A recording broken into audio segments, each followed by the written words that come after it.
صل على سيدنا ومولانا محمد وعلى سيدنا علي وسيدتنا فاطمة وسيدتنا زينب وسيدنا حسن وسيدنا حسين وعلى آله وصحبه وبارك.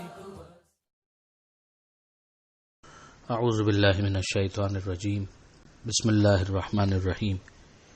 الحمد للہ رب العالمین والصلاة والسلام علی اشرف الانبیاء والمرسلین واہل بیتہ الطیبین الطاہرین المعصومین. اما بعد. سورہ مبارکہ بقرہ آیت نمبر 89 سے آیت نمبر 93 89 to 93. بنی اسرائیل ہی کے ماجرے کو اور ان کے مسائل کو اور ان کے ایٹیچیوڈ اور بیہیویئر کو مزید بیان کیا جاتا ہے، اور پروردگار عالم یہ ارشاد فرماتا ہے کہ جب ان کے پاس وہ کتاب آئی اللہ کی طرف سے جو تصدیق کرنے والی ہے، یعنی ایک لنک اسٹیبلشڈ ہے کہ یہ جو قرآن آیا ہے اس نے اصل توریت کا انکار نہیں کیا، توریت کی تحریف کا اس بات کیا ہے، مگر اصل میں وہ کتاب یقیناً حضرت موسیٰ علیہ السلام پر نازل ہوئی تھی. وَكَانُوا مِن قَبْلُ يَسْتَفْتِحُونَ عَلَى الَّذِينَ كَفَرُوا. یہ میں نے گزارش کی تھی کہ مدینہ منورہ کے اندر جو مشرکین کے قبائل تھے، اوس اور خزرج، ان کے سامنے یہود باقاعدہ حجت کیا کرتے تھے کہ چونکہ تم مشرک ہو تو وہ آخری نبی جب آئے گا تو ہم اس کا ساتھ دینے والے ہوں گے، اور تم شرک کرنے والے ہو تو تمہارے سامنے مقابلہ کیا جائے گا. تو وہ ان کے سامنے باقاعدہ اس طریقے سے دلیل پیش کیا کرتے تھے. اور ہوا یہ کہ جب پیغمبر اکرم صلی اللہ علیہ وآلہ وسلم نے اعلان رسالت کیا تو وہی اوس اور خزرج جو مشرکین تھے وہ پیغمبر اکرم کے انصار کہلائے، انصار رسول، انصار مدینہ. اور یہ جو یہود تھے کہ جو وہاں پر آباد ہی اس ارادے سے ہوئے تھے کہ ہمیں اس آخری رسول کی مدد کرنی ہے، انہوں نے پیغمبر اکرم کی مخالفت پر کمر کس لی. تو یہاں پر پروردگار فرماتا ہے کہ یہ لوگ پہلے کفار کے سامنے، مشرکین کے سامنے حجت کیا کرتے تھے، دلیل پیش کیا کرتے تھے، اور جب وہ رسول آ گیا کہ جس کو یہ لوگ پہچانتے تھے تو اس نے ان کا انکار کر دیا. یعنی یہ انکار کسی مس انڈرسٹینڈنگ کی وجہ سے نہیں ہے، جانتے بوجھتے انکار ہے. پروردگار فرماتا ہے کہ پھر کافروں کے اوپر اللہ کی لعنت ہے، ایسے کافر کہ جنہوں نے کفر کو باقاعدہ اختیار کیا اور انہوں نے اپنے نفسوں کو بہت ہی بری قیمت کے اوپر فروخت کر دیا. انہوں نے اپنے نفسوں کا بہت برا سودا کیا. ہونا یہ چاہیے تھا کہ جنت کے عوض یہ اپنے نفسوں کو فروخت کرتے، دنیا کے اندر سر تسلیم خم کرنے والے بنتے، مگر انہوں نے دنیا کی خاطر اپنے نفسوں کو فروخت کر دیا. اور انہوں نے کیوں انکار کر دیا اس کا کہ جو اللہ نے نازل کیا ہے، اس حسد کی وجہ سے کہ اللہ کو اگر یہ نازل کرنا تھا تو یہ بنی اسرائیل ہی میں سے کسی پر نازل کرتا، یہ بنی اسماعیل کے اوپر کیوں چلا گیا. تو ظاہر ہے کہ خدا ان کی کسی پسند ناپسند کا ذمہ دار نہیں ہے، یہ پروردگار کا رائٹ ہے کہ وہ جس کو چاہے اپنا رسول قرار دے. تو غضب بالائے غضب کے یہ لوگ مستحق قرار پائے، اور کافروں کے لیے رسوا کرنے والا عذاب ہے.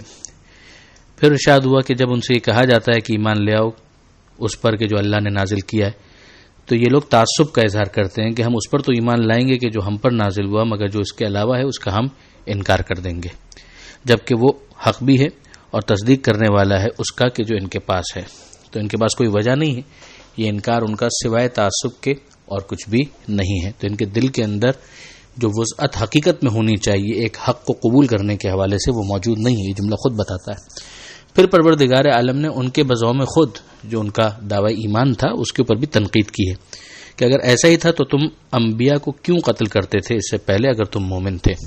اب ظاہر ہے کہ انبیاء کو قتل کرنے کا واقعہ تو بہت صدیوں پہلے کا ہے، مگر اس کے باوجود ان کی طرف بھی نسبت دی گئی اس راضی ہونے کی وجہ سے کہ ان کے جو اینسسٹرز یا فور فادرز یا جو اجداد زمانے گزشتہ کے اندر، ماضی بعید کے اندر جو انبیاء کو ناحق قتل کیا کرتے تھے، چونکہ یہ بھی اس سے راضی تھے لہذا اس کی نسبت ان کی طرف دی گئی کہ ہمیں تمہارے ایمان کا ویسے بھی پتہ ہے. یہاں سے وہ گتھی بھی سلجھ جاتی ہے کہ جو ہم بعض احادیث کے اندر، روایات کے اندر، بعض زیارتوں کے اندر ہم جب یہ دیکھتے ہیں، مثلا زیارت وارثہ کے اندر کہ اللہ کی لعنت ہو، لعن اللہ امتن قتلت کا، کہ اس گروہ کے اوپر کہ جس نے امام حسین آپ کو قتل کیا، ولعن اللہ امتن ظلمت کا، اس گروہ پر اللہ کی لعنت ہو کہ جس نے آپ پر ظلم کیا، ولعن اللہ امتن سمعت بذالک فرضیت بہ، اور لعنت ہو اللہ کی اس گروہ پر کہ جو اسے سنے، اس گناہ کو، اس قتل کو، اس ظلم کو، اور اس سے وہ راضی ہو. کہ یہاں پر جن کو مخاطب کیا جا رہا ہے وہ براہ راست ان انبیاء کے قتل میں ملوث نہیں تھے، مگر ان کا راضی ہونا اس کی بنیاد پر یہ مانا جا رہا ہے کہ گویا وہ اس قتل کے اندر شریک تھے. تو پروردگار عالم فرماتا ہے کہ تمہارے پاس اس سے پہلے موسیٰ علیہ السلام آ چکے بینات لے کر، اور اس کے بعد بھی تم نے گوشالہ بنا لیا، وہی جس کا ذکر پہلے بھی آ چکا ہے، اس بچڑے کی جو پوجا انہوں نے شروع کر دی تھی، اور تم ظلم کرنے والے تھے.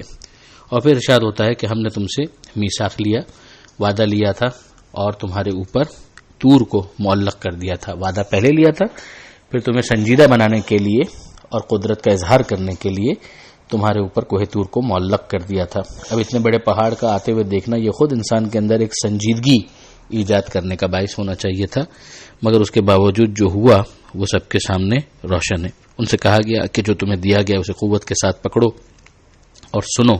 تو انہوں نے کہا کہ ہم نے سنا اور ہم نے نافرمانی کی. اب یہ کہنا ضروری نہیں کہ زبان سے ہو، ان کا جو پورا بیہیویئر ہے، ان کا جو پورا ایٹیچیوڈ ہے، اس کی یہ تعبیر بھی ہو سکتی ہے.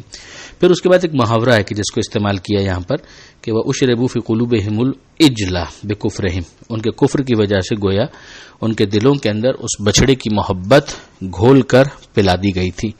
یہ محاورہ ہے کہ جب کسی چیز کی، اور خاص طور پہ محبت کے حوالے سے جب شدت کو بیان کرنا، اس کی انٹینسٹی کو، تو اس طریقے سے بیان کیا جاتا ہے. آخر میں پھر اس ایمان کے اوپر ایک تنقید ہے کہ تمہارا ایمان تمہیں کتنی بری چیز کی دعوت دیتا ہے اور حکم دیتا ہے اگر تم مومن ہو.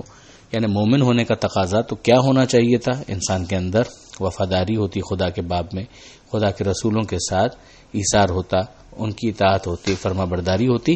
مگر تمہارا ایمان یہ عجیب ہے کہ ایک طرف تم دعوی ایمان کرتے ہو اور دوسری طرف گوسالہ پرستی کرتے ہو، دوسری طرف تم انبیاء ہی کو ناحق قتل کرتے ہو. تمہارے سامنے کتابوں کے اندر پیشن گوئیاں لکھی ہوئی تم پاتے ہو، اور اس کے باوجود تم اس آخری رسول کا انکار کر دیتے ہو، حسد کا مظاہرہ کرتے ہو، تعصب کا مظاہرہ کرتے ہو. تو یہ تمہارا اوور آل بیہیویئر یہ بتاتا ہے کہ تم نفس کے غلام ہو، تم پروردگار کی بندگی کو سنجیدگی سے لینے کے لیے تیار ہی نہیں ہو.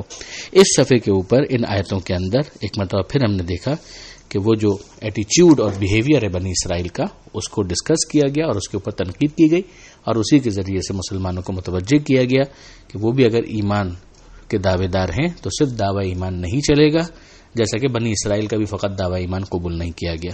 انہیں جسٹیفائی کرنا چاہیے تھا، انہوں نے نہیں کیا اپنے ایمان کو عمل کے ذریعے سے جسٹیفائی.